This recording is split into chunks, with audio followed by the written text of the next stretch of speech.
Welcome to The Power to Create, a web series helping you refine your creative vision by looking at the fusion of technology and inspiration. Have you ever wondered how music videos are created? This week, we go on location with rising country music star Tyler Toliver. You'll learn how to use multiple cameras to capture the action. Okay, we're all set up and we're going to be recording our multi-camera setup here pretty quickly. The artist is ready on stage. We've got all the cameras placed. We've gone with a mixture of cameras for coverage here on the shoot.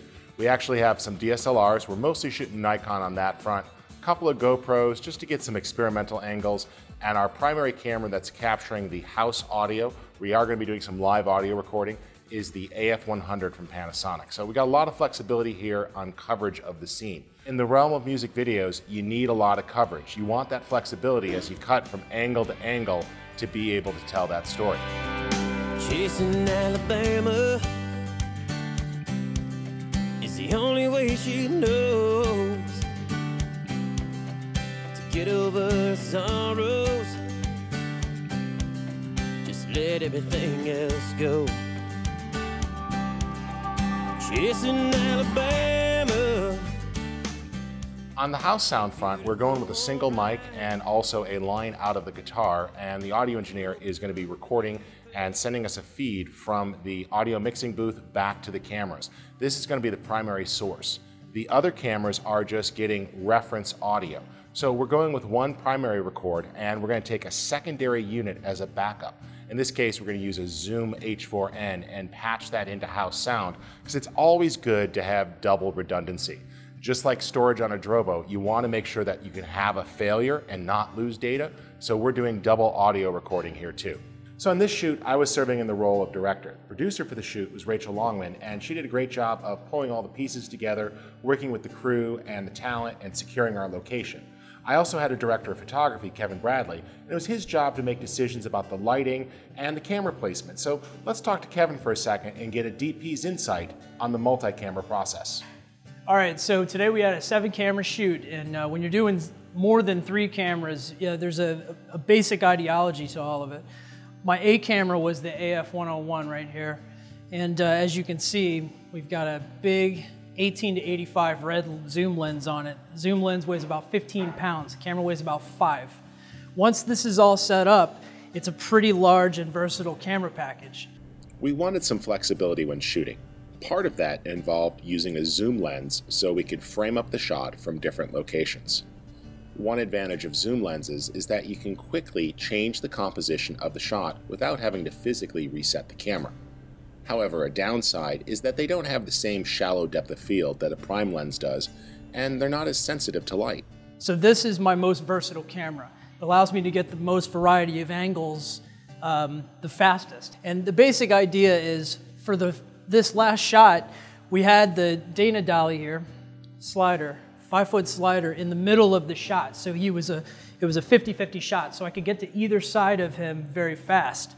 And with the zoom lens, I can get a wide shot, it's a low angle, so I have a wide, low shot. I have a tight shot on his face, and I have mediums all across the spectrum. So that was why I picked that to be the A camera. He said, I'm leaving this old town, going to a place far away. So for my B, C, and D cameras, we had 3 Nikon DSLRs. What's great here about DSLRs is that we could very affordably add another camera angle. Video cameras have traditionally been very cost prohibitive, but with DSLR cameras, they often start in the low $1,000 range with a lens. You could of course spend more, but what's great is that all of these cameras have a nice filmic look, and they make really compelling visuals. So my A camera is at 6 o'clock, right dead center of the stage.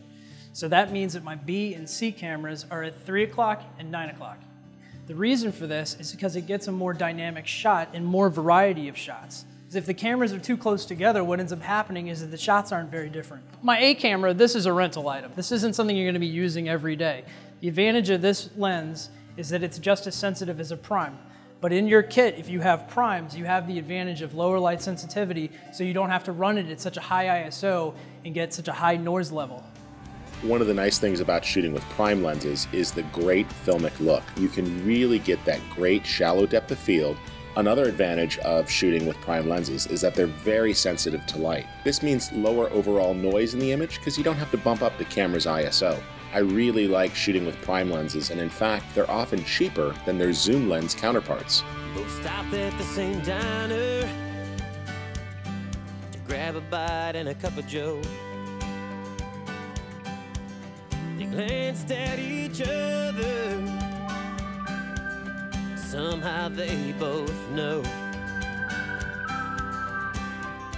He said, "You're heading in my direction." She said, "Yes, I think I am. I hit the road with one thing on my mind, chasing Alabama." Okay, so we got one take in the can. We're gonna go for a safety. It's always a good idea to get some redundancy. All the cameras fired off correctly. It looked like we got a solid take there. We're gonna promote it to a new number for the slate. Now the good news is that we're gonna have those multiple angles of coverage. Some of those angles can be used even between takes. So some of the low angle or the behind the scenes angle that's cutting back, that's gonna give us some flexibility. This time through, we're gonna try to get some different tight shots. So on some of the cameras, we'll focus on tighter angles of things like the guitar playing, which is gonna give us some variety. We had a lot of good coverage of the vocal performance on that last take, and these two takes can be combined. One thing we did to add some depth to the scene is used a fog machine. Now, this was built into the stage, and it's very common in musical venues. The advantage here is that it really put a little bit of texture into that scene, so the shots didn't get too flat. You see some dimensionality, and as the light shines through the fog, you really get a sense of perspective. So it takes the subject from feeling like they're in limbo, and instead just adds a little bit of overall depth and perspective to the scene. So for this country music video, we were able to take advantage of the lights in the club, and we had a board operator working with us so we could control the levels and the extremes of all the lights. And we also had fog too, so that added a little bit of diffusion, created a better background for us, and carried that light so you could actually see beams. Chasing Alabama.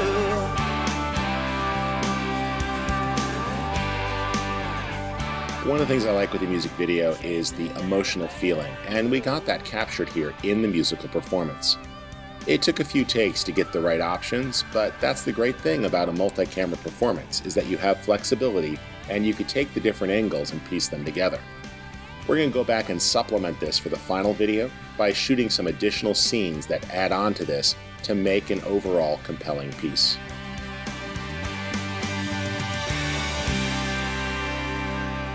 I'd like to thank you for joining us. My name's Rich Harrington, and you've been watching The Power to Create, brought to you by Drobo, small box, big storage.